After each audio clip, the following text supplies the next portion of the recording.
Bueno, la primera parte de la pregunta del artículo 122 le aplica a una sociedad que tiene pérdida. La respuesta es sí, igual le aplica.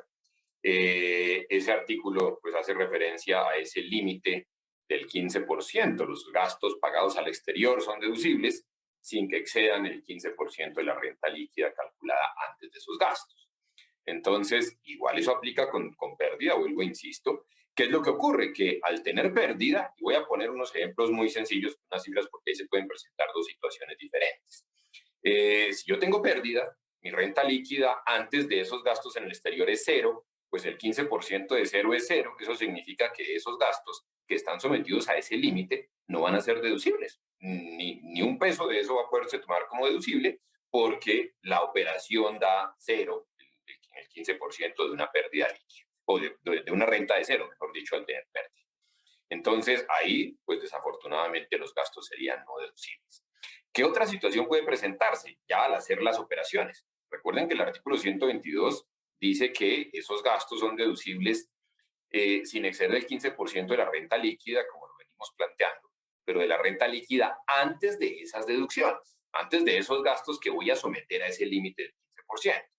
¿Qué significa eso? Ejemplo, una sociedad en el año 2021 tuvo una pérdida líquida de 1.000, pero resulta que los gastos pagados al exterior que están sometidos al límite valen 1.500.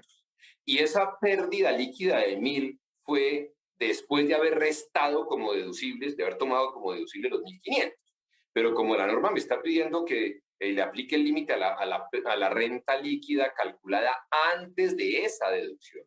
En mi ejemplo, mi pérdida líquida es 1.000 después de restar todos los gastos, pero cuando yo sumo esos gastos pagados al exterior para determinar mi renta líquida antes de esos gastos, dije, esos gastos valen 1.500, pues a una pérdida de 1.000 le sumo, le retiro los gastos de 1.500, eso me da una renta de 500, y a esa renta de 500 le voy a aplicar el 15%. Entonces, 500 por el 15% da 75. Hasta 75 pesos podría tomarme como deducibles esos 1.500 de gastos que están sometidos al límite. Entonces, dependiendo ya de cómo den las operaciones matemáticas en cada caso, pero pues el resultado variará de un contribuyente a otro, pero en el fondo lo que es importante es que la respuesta a la pregunta es sí, aún con pérdida también aplica ese límite del 15%.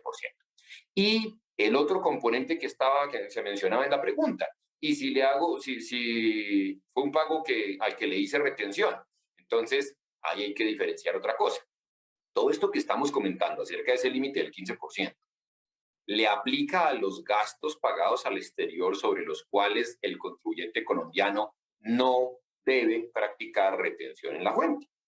Pero si hay un pago al exterior sobre el cual yo, como contribuyente colombiano, voy a decir como sociedad colombiana, estoy obligado a practicar retención en la fuente sobre ese pago al exterior, pues no aplica el límite del 15% del artículo 122 del que estamos hablando, sino que sencillamente el artículo 121 me dice, pues el pago al exterior es deducible siempre que yo haya practicado la retención en la fuente. Entonces estamos hablando de dos situaciones diferentes. Si hago un pago al exterior que está sometido a retención en la fuente, debo hacerla y mi gasto es deducible. Y si no hice la retención, mi gasto no es deducible, sin mirar nada más.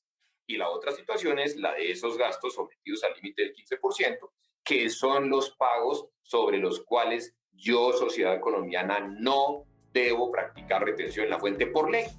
Entonces, dos situaciones diferentes.